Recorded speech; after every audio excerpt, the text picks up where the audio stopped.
सचिन भी यहाँ पर मेरे ख्याल से हैंडीकैप था, नपुंसक था, उसको यहाँ की कोई लड़की मिल नहीं रही थी। इतने बड़े भक्त जो तुम तालियां बजा रहे हो, पड़ोसी देश की मिली, अपनी बहू बेटी क्यों नहीं दे दी तुमने सचिन को? उसके लिए भी तुम्हें मुल्लाओं की जरूरत। हस्बैंड है गुलाम बलोच, उसने इसको पैसे भेजे के मकान खरीद ले, उससे इसने मकान खरीदा, जिसको बेच के अभी सचिन नामी आशना के साथ यहाँ पर हिंदुस्तान भागकर आ गई। तो ताकि तुझे मुल्क से मोहब्बत नहीं, तुझे बच्चों से मोहब्बत नहीं, तुझे पति से मोहब्बत नहीं, तू सचिन से मोहब्बत कर लेगी? जो अपने पति की नहीं हुई, जो अपने मुल्क की नहीं हुई, जो अपनी मोहब्बत की नहीं हुई, जो अपने बच्चों की नहीं हुई, जो अपने मैके की, अपने ददियाल की, अपने पड़ोस की नहीं हुई, वो भारत में सचिन की हो जाएगी? नहीं, वो तो अपने साथ 4 दामाद लेकर आई है। वक्त जो खुश हो रहे हैं कि हमने घर वापसी कर लिया। अरे बावलो, तुमने तो 4 दामाद से, अब जब उसके बच्चे बड़े होंगे तो दामाद भी तो बनेंगे ना तुम्हारे। तुम्हारी बेटियां उसके संग आएगी। जो बड़ा पॉपुलर हो रहा है कि सीमा हैदर जो पाकिस्तान की बेटी है और भारत की बहू बन गई है और भाग कर आई है भगोड़ी, तो इसमें लोग बड़े खुश हो रहे हैं। मोदी जी का डंका बज रहा है, लोग कह रहे हैं कि देखो हमने घर वापसी करा ली, और देखो हमने जो है मतलब हिंदुस्तान की लड़कियों को तो हम घर वापस लाएंगे,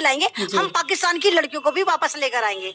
सवाल ये नहीं उठता कि सीमा हैदर भारत आई, सवाल ये भी नहीं उठता कि सीमा हैदर ने सचिन नाम के आदमी से शादी करी। सवाल ये उठता है सीमा हैदर जो खुद को ये कहती है कि मैं 5वीं पास हूँ, सीमा हैदर जो एक बहुत गरीब परिवार से आती है, सीमा हैदर जो एक गांव की रहने वाली है, वो किस तरह हिंदुस्तान आ जाती है और हिंदुस्तान की तमाम इंटेलिजेंसी, सीबीआई और हमारा जो गृह मंत्रालय वो कहाँ सोया हुआ होता है। मतलब एक गांव की लड़की, अरे मैं तो कहती हूँ काबिल आदमी को तो छोड़ो, एक गांव की अनपढ़ निपट गवार पाकिस्तान से हिंदुस्तान आ जाती है और 50 दिन से वो भारत में रह रही होती है, लेकिन हमारे मंत्रालय पे, संत्रालय पे और मोदी जी के डंके पे कोई फर्क नहीं पड़ता।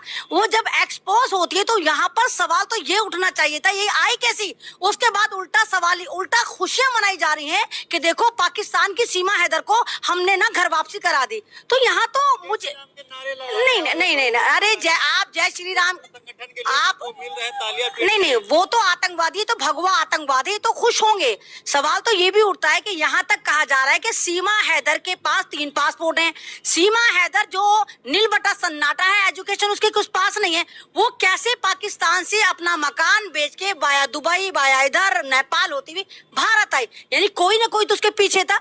तो मुझे सीमा हैदर के अंदर जो है वो एक, आप ये कहिए कि जासूस नजर आता है। और हिंदुस्तान के जितने भी पाकिस्तान की जासूसी करते पकड़े गए, या तो अतुर्वेदी होते हैं, चाहे चतुर्वेदी होते हैं, चाहे शर्मा होते हैं, अभी भी पकड़ा गया, तो ये पाकिस्तान की जासूस है। क्योंकि जितने पत्रकारों ने उससे कहा कि सीमा जी आप कलमा सुनाइए, तो वो कलमा नहीं सुना पाई। उन्होंने कहा सीमा जी को सूरत सुनाइए, वो सूरत नहीं सुना पाई। एक गांव की बाई बर्थ मुसलमान लड़की जो अब हिंदू, ये जुम्मा 8 दिन पहले, वो इतनी जल्दी भूल गई, कलमा भूल गई, सूरतें भूल गई, नमाज भूल गई, रोजा भूल गई। मैं मान ही नहीं सकती।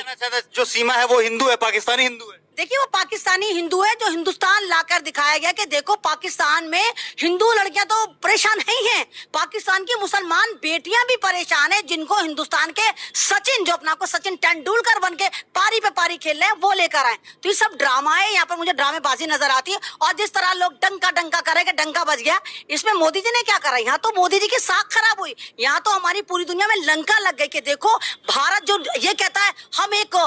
आपको इन मुस्लिम सिस्टर की बात कैसी लगी? क्या आपको लगता है कि सीमा हैदर मोमडन है या मोमडन के नाम पर धब्बा है? प्लीज़ कमेंट में ज़रूर बताना। मिलते हैं नेक्स्ट वीडियो में, तब तक के लिए अल्लाह हाफ़िज़।